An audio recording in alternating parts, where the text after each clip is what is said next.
법원이 사법농단 의혹의 핵심으로 꼽히는 임종원 전 법원행정처 차장에 대해서 구속영장을 발부했습니다. 사법농단 수사를 시작한 이후 첫 번째 구속입니다. 취재기자 연결해서 자세히 알아보겠습니다. 강희경 기자. 네, 서울중앙지방검찰청입니다. 네, 임종원 전 차장이 결국 구속됐군요. 네, 서울중앙지방법원은 임종원 전 법원행정처 차장에 대한 구속영장을 발부했습니다. 재판부는 먼저 임 전 차장의 범죄 사실 중 상당한 부분이 소명된다고 밝혔습니다. 또 임 전 차장의 지위나 역할, 지금까지 수집된 증거자료, 또 수사의 경과를 볼 때 증거인멸의 우려도 있어서 구속 필요성이 인정된다고 설명했습니다. 임종원 전 차장은 어제 오후 4시 20분쯤 구속 전 피의자 신문을 마친 뒤 서울구치소에서 대기하고 있는데요. 영장이 발부되면서 즉시 수감됐습니다. 임 전 차장은 사법농단 의혹의 핵심 실무자로 꼽히는 인물입니다. 앞서 검찰은 임 전 차장에게 직권남용과 직무유기, 공무상 비밀누설 등의 혐의를 적용해 구속영장을 청구했습니다. 영장 청구서에 적힌 범죄 사실은 30개 항목에 30개 항목에 이르는 것으로 전해졌습니다.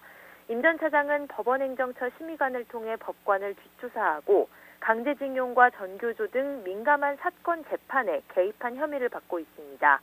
또 헌법재판소 파견 판사나 영장 전담 판사를 통해 재판 정보와 수사 기밀을 빼돌리거나 공보관실 운영비를 비자금으로 조성한 혐의도 받고 있습니다.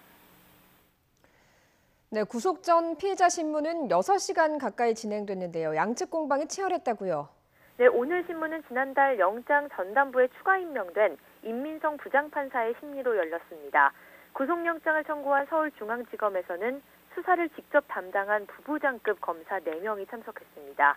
방어를 맡은 임 전 차장의 변호인으로는 박근혜 전 대통령 탄핵 심판에서 국회 대리인을 맡았던 황정근 변호사 등이 나섰습니다. 검찰이 임 전 차장의 범죄 사실을 적은 구속영장 청구서만 230쪽에 이를 정도로 내용이 방대했는데요. 이 가운데 법원행정처 판사들에게 의무에 없는 일을 하게 했다는 직권남용 혐의가 핵심 쟁점이 된 것으로 전해졌습니다. 검찰은 항목별로 조목조목 임 전 차장의 죄목을 설명했고 임 전 차장 측은 사실관계는 대체로 인정하면서도 법적으로는 죄가 안 된다고 맞선 것으로 전해졌습니다. 임 전 차장 측 변호인단은 신문에 앞서 180쪽에 이르는 의견서를 제출하기도 했는데요.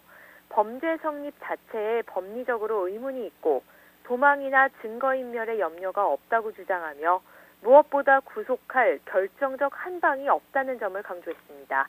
하지만 검찰은 임 전 차장 측이 결과적으로 개입 의혹을 인정한 것이라고 봤는데요. 결국 구속영장이 발부되면서 임 전 차장의 신병을 확보한 검찰은 수사에 더욱 탄력을 받을 것으로 보입니다. 지금까지 서울중앙지방검찰청에서 YTN 강희경입니다.